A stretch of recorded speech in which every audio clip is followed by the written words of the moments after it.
नमस्कार, मैं हूं कुमार गजेंद्र। भारत टीवी में आपका स्वागत है। हमारे एक दूसरे social media platform podcast with Kumar Gajendra में भी आपका स्वागत है, जहां आप हमें सुन सकते हैं। अमेरिका के अंदर डोनाल्ड ट्रंप की जीत ने कनाडा के प्रधानमंत्री जस्टिन ट्रूडो को हिलाकर रख दिया है।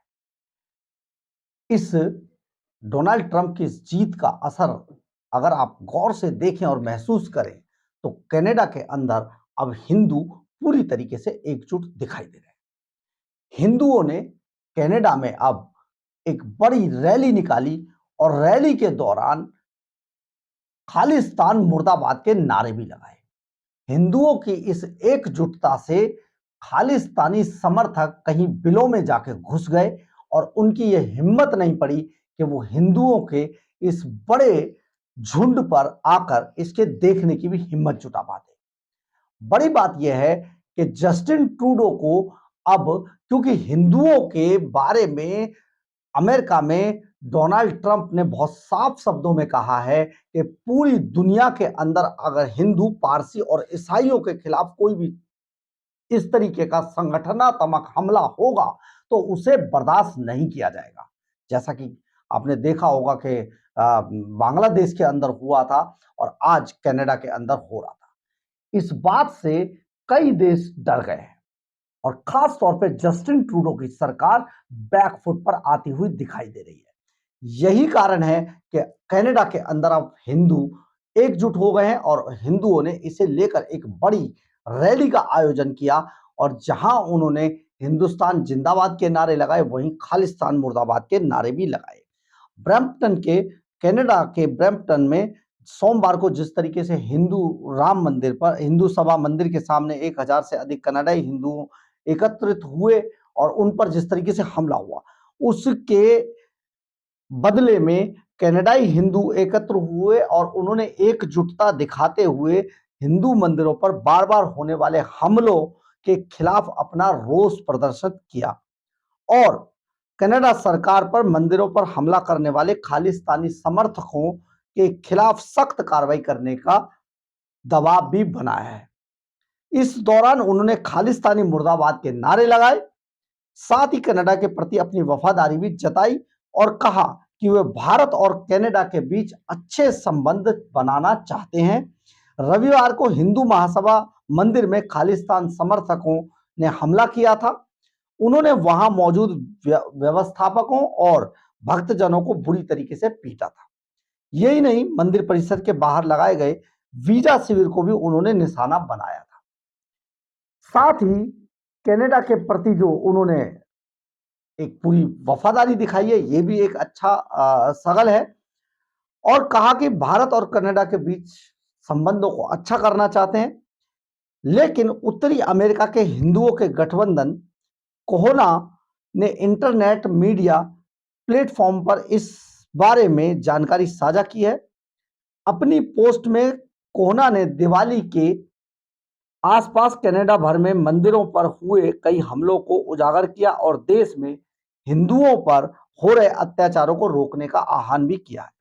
इसमें कहा गया है कि मंदिरों पर लगातार हो रहे हमलों के विरोध में 1000 से ज्यादा कनाडाई हिंदू ब्रैम्पटन में इकट्ठा हुए थे। हमने कनाडा सरकार से हिंदुओं की सुरक्षा सुनिश्चित करने का अनुरोध किया है, साथ ही हिंदुओं पर हमला करने वालों से सख्ती से निपटने की मांग भी की है। एकजुटता रैली की मार्फत कनाडाई राजनेताओं और कानून प्रवर्तन एजेंसियों पर खालिस्तान समर्थकों को समर्थन देने का दबाव भी बनाया गया है, समर्थन ना देने का दबाव भी बनाया गया है। अब आप एक बार देखिए कनाडा के अंदर फिजा किस तरीके से बदली है।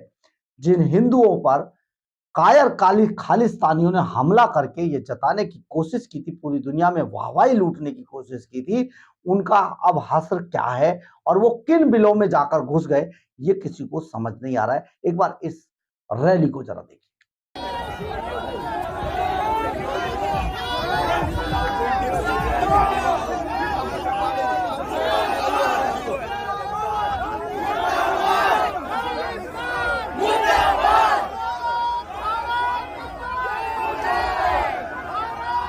आपने देखा होगा किस तरीके से कनाडा के अंदर हिंदू अब एकजुट नजर आ रहे हैं। यही हाल आपने ये भी महसूस किया होगा कि बांग्लादेश के अंदर भी हुआ था। शुरुआती दौर में बहुत सारे कट्टरपंथियों ने वहां पर हिंदुओं के घरों पर हमले किए, बहुत सारी वारदातों को अंजाम दिया। लेकिन बाद में जब हिंदू इकट्ठे हुए और उन्होंने बांग्लादेश की सरकार को हिलाकर रख दिया, तब वहां पर बहुत सारे जो कट्टरपंथी थे वो बैकफुट पर जाते नजर आए। सबसे ज्यादा बड़ी बात है, मोहम्मद यूनिस जो सरकार को तख्ता पलट के बाद संभालने की कोशिश कर रहे थे, वो भी लगातार बैकफुट पे चले गए। और बैकफुट पे अब गए जो कि डोनाल्ड ट्रंप पहले ही मोहम्मद यूनिस जो बांग्लादेश में अभी सत्ता पर काबिज होने की कोशिश कर रहे हैं, उनके खिलाफ पहले ही डोनाल्ड ट्रंप उनसे बहुत चिढ़ते हैं और पहले ही उन्होंने कह दिया है कि बांग्लादेश के अंदर भी इस तरीके की चीजें नहीं चलेंगी। तो बहुत जल्दी अब ये सारा परिदृश्य जो आप देख रहे थे पिछले दिनों, वो बदलने वाला है। लेकिन सबसे पहले एकजुटता रैली जो हिंदुओं ने वहां पर निकाली है, उसमें भाग लेने वालों में से एक व्यक्ति ने कहा, एक बात स्पष्ट है, कनाडा में हमारी जान है और हिंदुस्तान में हमारी जान बसती है। हिंदू कनाडाई कनाडा के प्रति बहुत वफादार हैं। कनाडा में हिंदुओं के साथ जो हो रहा है वह सही नहीं है। इस हम चाहते हैं कि कनाडा हिंदुओं के साथ अच्छा व्यवहार करे। हम चाहते हैं कि भारत और कनाडा के संबंध मजबूत हों। हम उन लोगों के खिलाफ हैं जो इसका विरोध कर रहे हैं। ओटावा में ब्रैम्पटन में हिंदू महासभा के समक्ष खालिस्तानी समर्थकों के विरोध प्रदर्शन में भाग लेने पर एक पुलिस अधिकारी को यहां पर निलंबित कर दिया था। हमने अपनी पहली रिपोर्ट में यह बात बताई थी, जिसकी पहचान की गई थी। मीडिया मामलों के अधिकारी रिचर्ड चिन ने कहा कि पुलिस इंटरनेट मीडिया पर प्रसारित उस वीडियो से अवगत है जिसमें कनाडा पुलिस का एक अधिकारी हाथ में खालिस्तान का झंडा थामे प्रदर्शन में भाग ले रहा है। वैसे यह पुलिस अधिकारी उस वक्त ड्यूटी पर नहीं था। इस अधिकारी को निलंबित कर दिया गया है और इस संबंध में अभी जांच की जा रही है। टोरंटो के पूर्व पुलिस सार्जेंट जासूस डोनाल्ड वेस्ट ने कहा है कि प्रधानमंत्री जस्टिन ट्रूडो के सत्ता में आने के बाद से कनाडा में बहुत नाटकीय परिवर्तन हुआ है। अनियंत्रित इमिग्रेशन ने आवास, अर्थव्यवस्था और सामाजिक सेवाओं पर नकारात्मक प्रभाव भी डाला है। उन्होंने कहा कि समस्या यह है कि खालिस्तान समर्थक जो चाहे कर लेते हैं। वेस्ट ने कहा, जो कि एक खोजी पत्रकार भी हैं, ने खालिस्तान समर्थकों को कनाडा में राजनीतिक शरण मिलने की भारत की बात का समर्थन किया है। उन्होंने कहा कि कनाडा के साथ भारत के संबंधों में भारी गिरावट आई है। वेस्ट ने ट्रूडो की नीति की आलोचना करते हुए कहा कि कनाडा में अशांति है और लगभग 40 मिलियन की छोटी आबादी वाले देश में पिछले लगभग 2 वर्षों में लगभग 5% अप्रवासी आए हैं। तो आप यहां पर इस बात को ऐसे समझिए कि जिस तरीके से कनाडा के अंदर सारा खेल चल रहा है, उससे आने वाले समय में ये एक बात तो पुख्ता होती नजर आ रही है कि अब जस्टिन ट्रूडो की सरकार कनाडा के अंदर नहीं आने वाली है। हम आपको अभी बता देते हैं, आप लिख लीजिएगा। क्योंकि हुआ क्या है कि जहां जहां भी इस तरीके के लोग सत्ता पर काबिज हुए थे, अब वो बेहद कमजोर है और जल्दी ही वो नेस्तनाबूत हो जाएगी। क्योंकि बहुत सारा खेल हुआ पिछले 5 सालों के 10 सालों के भीतर।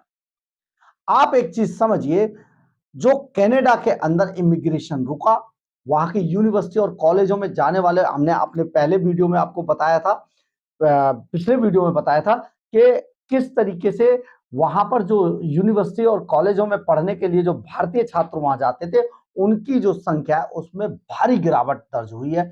इससे जो कनाडा की इकोनॉमी है उसको बड़ा झटका लगा है और आने वाले समय में बड़ा झटका लगने वाला है। तो वहां पर भी बेरोजगारी, आवास समस्या और जिस तरीके के वहां क्रिमिनल एक्टिविटीज हो रही है, इससे अब लोग परेशान हो रहे हैं और जस्टिन ट्रूडो को इसके लिए जिम्मेदार मान रहे हैं। जस्टिन ट्रूडो का केवल एकमात्र एजेंडा है, वो खालिस्तानी समर्थकों का साथ लेना। लेकिन क्योंकि जसमीत वहां पर जो हमने बताया था, वो सरकार के अंदर जस्टिन ट्रूडो सरकार के 16 सांसद उसको समर्थन दे रहे हैं, इसलिए वो खालिस्तानियों के हाथ की कठपुतली बने हुए। लेकिन ये ज्यादा दिन नहीं चलेगा। दरअसल अमेरिका के अंदर भी यही सब हुआ था। डोनाल्ड ट्रंप ने जिस तरीके से अपनी बात अमेरिकन के सामने रखी, जिस तरीके से अमेरिका की साख गिर रही थी, जिस तरीके से अमेरिका की इकोनॉमी गड़बड़ा रही थी, जिस तरीके से अमेरिका के अंदर बेरोजगारी बढ़ रही थी, उस सबसे वहां की जनता परेशान थी। और उन्होंने जो जो बाइडेन थे उनकी सरकार को उखाड़ के न केवल फेंका, बल्कि जो बाइडेन की सहयोगी कमला हैरिस को भी निकालकर बाहर फेंक दिया और डोनाल्ड ट्रंप की एंट्री हुई।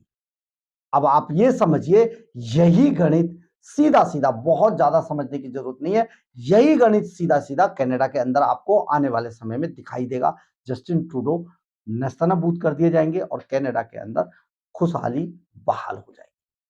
बहरहाल, अगर आपको हमारी खबर अच्छी लगे तो आप इसे लाइक, सब्सक्राइब और शेयर जरूर करें। कमेंट्स बॉक्स में अपनी राय जरूर लिखें, इससे हमें बहुत बहुत बहुत ऊर्जा मिलती है। जय हिंद, जय भारत।